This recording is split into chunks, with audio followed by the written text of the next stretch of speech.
Բարև ձեզ, ես Ասիլյան Ամալյան եմ եւ այսօրվա մեր տեսադասի թեման է ֆինանսական առողջացման բարույթը Հայաստանի Հանրապետությունում։ Յուրաքանչյուր պետության տնտեսության կայունության ապահովման երաշխիքներից մեկը սնանկության հետ կապված հարաբերությունների պատշաճ եւ լիարժեք իրավական կարգավորումն է։ Սնանկության ինստիտուտի նպատակն է հնարավորություն տալ բարեխիղճ եւ պարտաճանաչ պարտապանին վերականգնել իր բնականon գործունեությունը, հաղթահարել ֆինանսական դժվարությունները, ինչպես նաև ապահովել անվճարունակ կազմակերպությունների վերակառուցումը եւ ֆինանսական վերակազմակերպումը։ Ֆինանսական առողջացման վարույթը սնանկության իրավունքի ամենակարևոր ինստիտուտներից է։ Այն հնարավորություն է տալիս պարտապանին ոչ թե լուծարվել, այլ վերականգնել իր ֆինանսական կայունությունը եւ վերադառնալ տնտեսական շրջանառությանը։ Ֆինանսական առողջացումը ոչ թե պատժիչ, այլ վերականգնողական մեխանիզմ է, որը տալիս է երկրորդ շանս պարտապանին, ով պարտաստ է բարեխիղճ կերպով շարունակել գործունեությունը։ Այդ պատճառով սնանկության համակարգում այն համարվում է տնտեսության վերակենդանացման գործիք, որը պարտավորությունները վերածում է զարգացման հնարավորության։ Ֆինանսական առողջացման վարույթը հետապնդում է մի քանի հիմնական նպատակներ։ Առաջին՝ շահերի բախման մեղմացում պարտապանի եւ պարտատերերի միջև։ Վարույթը թույլ է տալիս գտնել այնպիսի իրավական լուծում, որը միաժամանակ պաշտպանում է պարտատերերի շահերը, բայց նաև հնարավորություն է տալիս պարտապանին շարունակել գործունեությունը։ Երկրորդ՝ պարտատերերի պահանջների առավել արդյունավետ բավարարում, այսինքն ստանալ ավելի լավ արդյունք, քան հնարավոր կլիներ լուծարման դեպքում։ Երրորդ՝ կենսունակ բիզնես գործունեության պահպանում, ինչը նշանակում է աշխատատեղերի, արտադրական կապերի եւ շուկայի կայունության պահպանում։ Ֆինանսական առողջացման առաջին եւ ամենակարևոր քայլը պարտապանի ֆինանսական վիճակի վերլուծությունն է։ Այն օգնում է հասկանալ, կարող է արդյոք պարտապանը վերականգնել իր վճարունակությունը, թե պետք է անցնի լուծարման։ Վերլուծությունը կատարվում է սնանկության գործով կառավարչի կողմից, ով ուսումնասիրում է պարտապանի ակտիվները, պարտավորությունները, եկամուտների եւ ծախսերի կառուցվածքը, ինչպես նաեւ սնանկության պատճառները։ Այս գործընթացը թույլ է տալիս գնահատել, թե ֆինանսական առողջացման ծրագիրը որքանով է իրատեսական, ինչ ռեսուրսներ ունի պարտապանը պարտքի մարման համար եւ արդյոք հնարավոր է վարույթը ավարտել առողջացմամբ։ Ճիշտ եւ ամբողջական վերլուծությունը հիմք է պարտապանի ֆինանսական վերականգնման իրական ծրագրի մշակման համար, այնպես որ ցանկացած առողջացման հաջողություն սկսվում է մեկ քայլից՝ ֆինանսական վիճակի խորը վերլուծությունից։ Օրենքի համաձայն ֆինանսական առողջացման ծրագիրը այնպիսի գործողությունների ամբողջություն է, որոնց իրականացումը թույլ է տալիս պարտապանին խուսափել լուծարումից եւ շարունակել իր գործունեությունը, պարտատերերի պահանջները հնարավորինս բավարարելով։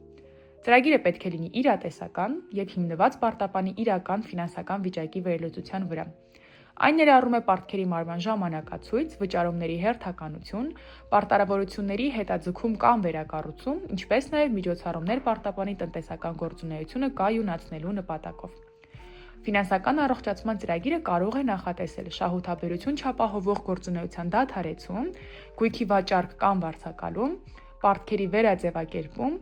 նոր ներդրումների ներգրավում կամ նոր վարկերի ստացում ընթացիկ գործունեությունը պահպանելու համար։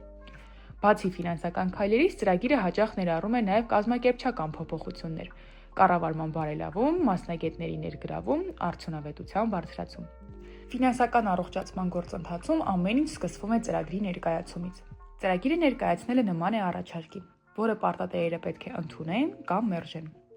Երբ ծրագիրը ներկայացվում է, սկսվում է հաջորդ քննարկման եւ հաստատման փուլը։ Այստեղ վճռական դեր ունեն պարտատերերը։ Նրանք քվեարկությամբ որոշում են՝ ընդունել ծրագիրը, թե ոչ։ Քննարկման ընթացքում պարտատերերը գնահատում են, որքանով է ծրագիրը իրատեսական, ինչպես է այն բաշխում պարտատերերի շահերը եւ արդյոք այն ապահովում է ավելի լավ արդյունք, քան լուծարումը։ Եթե ծրագիրը ստանում է անհրաժեշտ քվեների թիվը, այն ներկայացվում է դատարան հաստատման համար։ Դատարանը չի միջամտում բովանդակությանը, այն պարզապես ստուգում է, արդյոք ծրագիրը կազմվել է օրենքի պահանջներին համապատասխան, թե ոչ։ Դատարանի հաստատումից հետո այն դառնում է պարտադիր բոլոր կողմերի համար։ Երբ դատարանը հաստատում է ֆինանսական առողջացման ծրագիրը, սկսվում է ամենակարևոր փուլը՝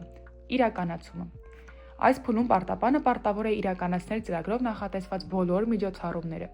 այդ թվում մարել պարտքերը սահմանված ժամանակացույցով, վերակազմակերպել գործունեությունը, ներգրավել ներդրումներ եւ ապահովել ֆինանսական կայունություն։ Ծրագրի իրականացումը վերահսկում է սնանկության գծով կառավարիչը, ով պարտավոր է պարբերաբար գնահատել կատարված աշխատանքները եւ հաշվետվություն ներկայացնել դատարանին ու պարտադերերին։ Եթե ընթացքում ի հայտ են գալիս նոր հանգամանքներ, օրինակ շուկայի փոփոխություն, ֆինանսական դժվարություններ կամ բարենպաստ հնարավորություններ, ծրագիրը կարող է փոփոխվել կամ հարմարեցվել։ Ֆինանսական առողջացման հաջող իրականացման դեպքում պարտապանը աստիճանաբար վերականգնում է իր վճարունակությունը։ Երբ ծրագիրը ամբողջությամբ իրականացվում է, սկսվում է հաջորդ վարույթի ավարտի փուլը։ Եթե պարտապանը կատարել է իր պարտավորությունները եւ կարողացել է ապահովել վճարունակություն, դատարանը կայացնում է որոշում ֆինանսական առողջացման վարույթը ավարտված ճանաչելու եւ պարտապանին առողջացած հայտարարելու մասին։ Սա նշանակում է, որ նա դուրս է գալիս սնանկության կարգավիճակից եւ վերադառնում է որպես լիարժեք տնտեսական սուբյեկտ։ Եթե սակայն ծրագիրը ձախողվում է, պարտապանը չի կարող կատարել իր պարտավորությունները կամ կորցնում է վճարունակությունը,